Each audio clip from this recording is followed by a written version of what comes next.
I'm going to talk to you today about the different types of ink cartridge setups on printers.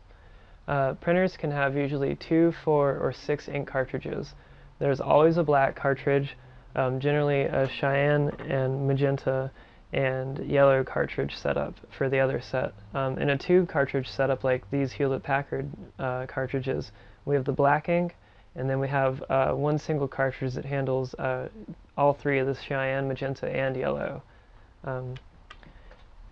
And some other printers similar to that one that aren't necessarily photo quality, you'll have 3 separate cartridges for each cyan, magenta.